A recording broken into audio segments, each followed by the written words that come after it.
सभी प्रेस मित्रों का हार्दिक स्वागत करते हैं। आज संगठन की ओर से इस राज्य के महत्वपूर्ण विषय पर हम सरकार के संवाद से उठने वाली भ्रांतियों को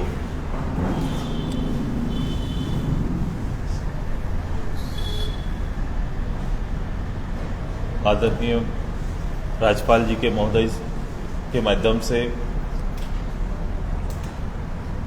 आग्रह करने का कार्यक्रम प्रारंभ करने वाले हैं। आप सभी विदित होंगे कि लंबे समय से प्रदेश के छात्र, नौजवान, पॉलिटिकल राजनीतिक दल, जातीय समूह, सामाजिक संगठन इस प्रदेश के स्थानीय नीति के संदर्भ में अलग अलग रूप से मांग करते रहे, आंदोलन करते रहे। मुखर होकर हमारी पार्टी भी इस संदर्भ में लगातार पिछले 10 वर्षों से अलग अलग समय पर अलग अलग कार्यक्रम अख्तियार किया है और सरकार के संज्ञान में खुद भागीदार होते हुए भी लाने का प्रयास किया है। क्योंकि जो गवर्नमेंट अभी है, इस सरकार ने पिछले चुनाव में झारखंड जनमानस के सामने ये निश्चय लिया था कि हम आएंगे तो स्थानीय नीति को परिभाषित करेंगे और 1932 के आधार पर हम स्थानीय नीति लागू करेंगे।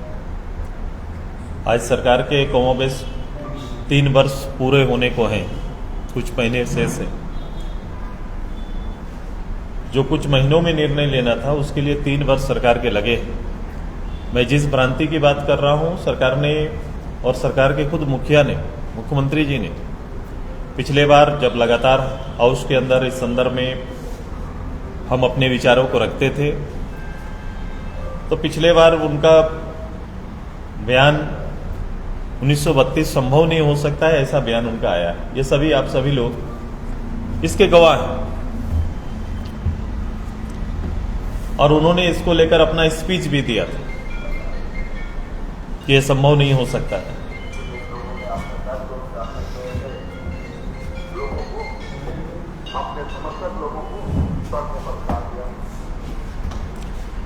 उसके फुटेज है, उसके अखबार के कतरन भी है कि उन्होंने कहा कि भाई स्थानीय नीति नहीं बन सकती। फिर इस बार आपने देखा होगा कि हाउस के अंदर अनचाहे रूप से मुख्यमंत्री इस विषय पर आ जाते हैं और कहते हैं कि इसको हम करेंगे। मुझे याद है कि झारखंड मुक्ति मोर्चा की पिछली गवर्नमेंट थी, कांग्रेस के साथ एक सब कमेटी बनी थी और वो कमेटी का कोई रिजल्ट हाउस में आया नहीं। मुझे ये भी याद है कि मेरे रिश्ता में भी कमेटी बनी थी जिसके मेंबर मुख्यमंत्री जी हुआ करते थे और उसकी मीटिंग्स जो होती थी उसमें वो खुद नहीं होते थे, खुद नहीं आते थे। मैं उन पर नहीं जाता।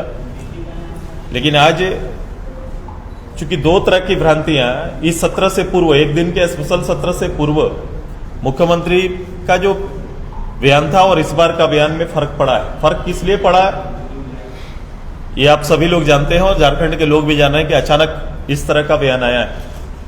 मैं उनके फर्क पड़ने के कारण पर नहीं जाता। मैं चाहता हूं कि ये राज्य के नौजवानों के लिए जो अवसर नौकरियों में, उनके लिए शिक्षण संस्थानों में, व्यवसाय में जो अवसर बनेगा, उस अवसर का लाभ यहाँ के नौजवानों को, स्थानीय लोगों को मिले, इसके लिए सुनिश्चित करें। स्थानीय नीति खतियन का आधार हो।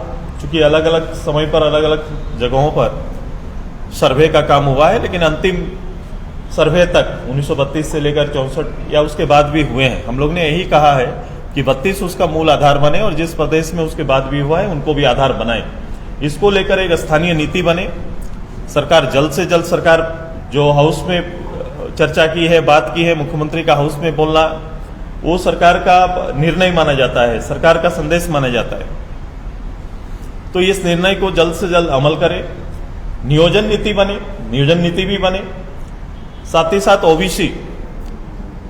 ओबीसी को लेकर इस प्रदेश में आरक्षण को लेकर जो चर्चा हो रही है, इसका भी अलग अलग स्तर पर, सामाजिक स्तर पर, राजनीतिक स्तर पर इस प्रदेश की एक बड़ी समाज 200 इसमें ओबीसी के अंदर पढ़ने वाली छोटी संख्या से लेकर लाख संख्या बसर करने वाले लोग कहीं ना कहीं प्रभावित हैं।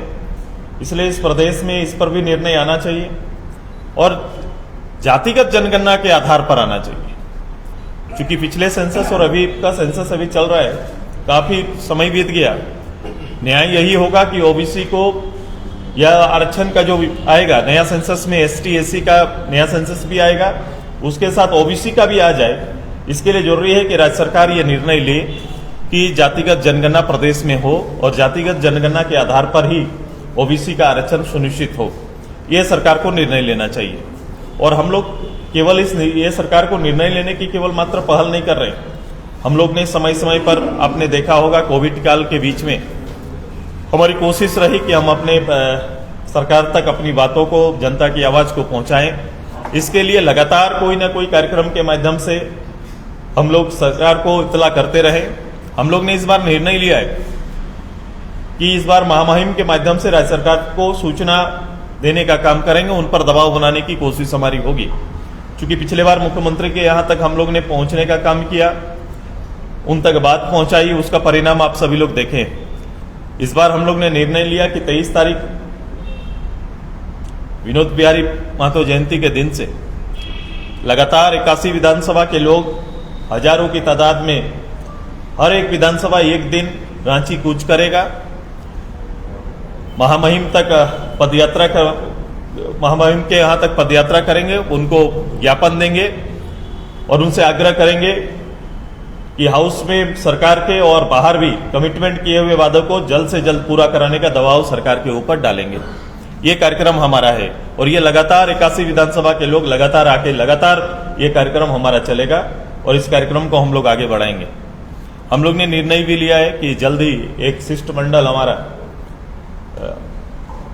श्रीमती द्रौपदी मुर्मू राष्ट्रपति भारत सरकार के यहाँ पर हम लोग जाएंगे। चूंकि लंबे समय तक झारखंड में रहने का उनको अनुभव है और चूंकि हमारे प्रदेश बृहद प्रदेश का हिस्सा वो रही हैं, तो निश्चित रूप से यहाँ के मूल विषय सरना कोड जैसे विषय पर हम लोग उनसे बैठ जाएंगे, बात करेंगे और उसका कैसे झारखंड के और इसके बाहर के प्रदेशों का समन्वय बनाकर कैसे इसका रास्ता निकाला जा सके, इस पर भी चर्चा हम लोग करेंगे। ये महत्वपूर्ण जो विषय है, इनको लेकर पार्टी आंदोलन का स्वरूप अख्तियार की है और हमारी पूरी कोशिश होगी कि आर पार की लड़ाई के लिए पार्टी आगे बढ़कर निर्णायक लड़ाई की हो जाएंगे। जरूरत पड़ा तो ये कार्यक्रम के बाद जरूरत पड़ा तो प्रदेश में लोगों के साथ खड़ा होकर बंद का आह्वान भी हम लोग करेंगे। इसकी भी तैयारी हमारी चल रही है। सुदेश जी, आप जो मुद्दे गिना रहे हैं, चाहे वो 1932 को लेकर के हो, ओबीसी, जातीय जनगणना और सरना कोड की बात आपने कही, ये सारे मुद्दों पे जेएमएम भी जो है बात कर रहा है। मुख्यमंत्री खुद सदन में भी बोले।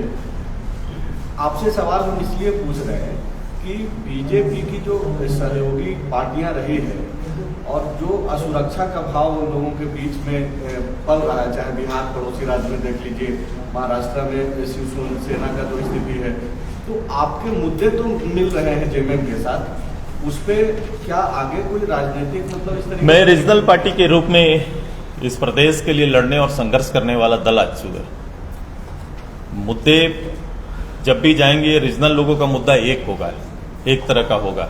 यहाँ की आवश्यकता होगी, चाहे महाराष्ट्र के रीजनल दल के लोग हो सकते हैं, साउथ के होंगे, उनका रीजनल मुद्दा रहेगा। क्षेत्रीयता पर हमेशा जोर और फोकस देते हैं, क्योंकि राष्ट्रीय निर्माण में कहीं क्षेत्र का विषय छूट ना जाए, इसका नेतृत्व करने वाला दल लंबे समय से देश की आजादी से चल रहा है और यथावत रूप से चल रहा है। हमारी कोशिश है अग्रणी एक राज्य का इस्टेब्लिश्ड पार्टी के रूप में और लंबा समय संघर्ष का एक अनुभव रखने वाला और नेतृत्व करने वाले दल का ये दायित्व बनता है कि राज्य के इशू के साथ वो आगे बढ़े। पॉलिटिकल लीव प्लेटफॉर्म में हम निश्चित रूप से जिनके साथ हैं, ये अनुभव भी है उनके साथ, उनके कारण ही आप बोलेंगे कि लंबा समय तक जिस आंदोलन को, जिस झारखंड मुक्ति मोर्चा की बात कर रहे हैं, उन्होंने चाहते तो 93 में ये हो सकता था, संभव हो सकता था कि हमारा प्रदेश झारखंड निर्माण हो सकता था, लेकिन जब जब अवसर मिले हैं झारखंड मुक्ति मोर्चा ने वोट की राजनीति की, नोट की राजनीति की। उन्होंने प्रदेश की भावनाओं का कदर नहीं किया, ना सम्मान किया है। मैं और पूरा राज्य निश्चित रूप से इस बात को लेकर हमेशा आभारी रहेगा कि माननीय तत्कालीन प्रधानमंत्री अटल बिहारी वाजपेयी जी ने इन विषयों को समझा और समझने के बाद इतने बड़े आंदोलन को, इतने बड़े संघर्ष को एक इनाम के तौर पर प्रदेश का गठन कराने में महत्वपूर्ण भूमिका निभाई। 1932 का खतियान की आप मांग कर रहे हैं, जब रघुवर दास ने 1985 के कट ऑफ डेट पर बनाया था खतियान सरिया नीति, तो आपने भी तालियां बजाकर उसका स्वागत किया। मुझे लगता है कि लोग और जानकारियां थोड़ा कम रखते हैं। आपको ये पता होना है कि इस विषय पर 1932 को लेकर हमारी सरकार के खिलाफ में सड़क पर हम उतरे, ये भी दिखाई देना चाहिए। हमारे सरकार के प्रतिनिधि हमारी सरकार के खिलाफ में हम लोग गवर्नर हाउस तक गए, ये भी देना चाहिए। हमने सरकार को लिखित रूप से आज तक प्रदेश में किसी दल ने, अगर ऐसा संभव है तो ये प्रश्न बनाइए और पूछिए कि लिखित रूप से किसी दल ने अभी तक, चाहे वो ऑल पार्टी मीटिंग हो या किसी भी प्लेटफॉर्म में आकर स्थानीय नीति कैसी हो, जब सरकार ने ये कहा कि नीति पर राज्य की पार्टियां अपना प्रस्ताव दो, अकेला सिंगल पार्टी हमारा है जिसने अपना प्रस्ताव को लिखित रूप से बनाया। सर, इसमें एक चीज है, 1932 में बहुत सारे भ्रम, मसलन जैसे कि आप बोल रहे, जैसा अभी पूछा इन्होंने कि 1985 को लेकर रघुवर दास के टाइम में कट ऑफ हुआ। झारखंड मुक्ति मोर्चा के साथ भी यही है, सीएम ने कुछ कहा पहले विधानसभा के भीतर, अब वो किसी और पे स्टैंड ले रहे हैं। भारतीय जनता पार्टी के साथ आप हैं, वो खुल के बोल नहीं रहे हैं कि 1932 जो है ये कट ऑफ होना चाहिए। तो ये जो भ्रम है, इस भ्रम से जनता के बीच मैसेज के लिए नहीं जा पा रहा है कि आंसू क्या चाह रहा है, बीजेपी क्या चाह रही है, या आप पहुंचा नहीं रहे। मैं बड़ा स्पष्ट कर रहा हूं, अब पहला दिन से सुदेश महतो के किसी वॉइस में कोई फर्क नहीं पड़ा है, कभी भी कोई अंतर नहीं देखे होंगे, चाहे वो 2010 में हो में हो। मैं जब जो साल से 20 साल से मैं सक्रिय राजनीति में हूँ, सरकार में नहीं, सक्रिय राजनीति में हूँ। मैं एक दल का नेतृत्व कर रहा हूँ, कभी भी स्थानीय नीति को लेकर, स्थानीय लोगों के बाद नियोजन को लेकर, राज्य के वो सारे ज्वलंत विषय जिसकी आवश्यकता का मुझे बोध है, मैं उस संदर्भ में हमेशा मेरा बड़ा स्पष्ट रहा है और एक नीति पर हम लोग चल रहे हैं और उसी नीति को आगे बढ़ाने की कोशिश कर रहे हैं। बीजेपी को कहेंगे आपके साथ आए इस मुद्दे पे? आपने कभी सुना होगा कि उन्होंने इसका विरोध किया? नहीं, खुल गए तो नहीं।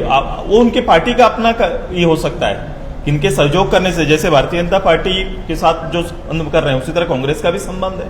कांग्रेस कितना आगे बढ़ के बात कर रही है, राजद कितना आगे बढ़ के बात कर रही है, कभी पूछा आपने उनको?